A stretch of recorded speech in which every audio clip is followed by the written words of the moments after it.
राष्ट्रवादी काँग्रेस अजित पवार गटाचे स्थानिक नेते तथा राजीपचे माजी उपाध्यक्ष सुधाकर घारे यांचे तालुक्यासाठी कायम विजन राहिले आहे।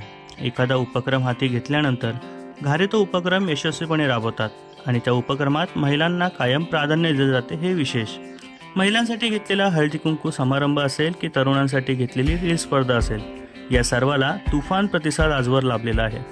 त्यानंतर आता राष्ट्रवादीचे प्रदेशाध्यक्ष तथा खासदार सुनील तटकरे या लाडक्या नेत्याच्या वाढदिवसाच्या निमित्ताने पुन्हा एकदा सुधाकर घारे व राष्ट्रवादी काँग्रेस महिला आघाडीने कर्जतमध्ये एक रंगतदार कार्यक्रम महिलांसाठी आयोजित केला आहे। दिनांक 14 जुलै रोजी कर्जत तालुकास्तरीय भव्य पाककला स्पर्धेचे आयोजन कर्जत येथील रॉयल गार्डन सभागृहात करण्यात आले आहे।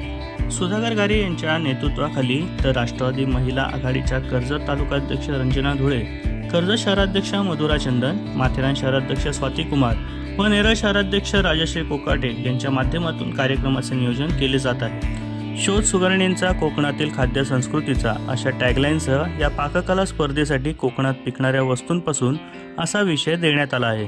या निमित्ताने कोकणातील खाद्य संस्कृती अधोरेखित होणारच आहे, पण या निमित्ताने सर्वसामान्य गृहिणींना हक्काचं व्यासपीठ राष्ट्रवादी काँग्रेस अजित पवार गटाकडून उपलब्ध करून देण्यात येणार आहे। यासह भरपूर बक्षिसांची लयलूट आहेच, तेव्हा हा कार्यक्रम देखील रंगतदार होईल यात तीळमात्र देखील शंका नाही।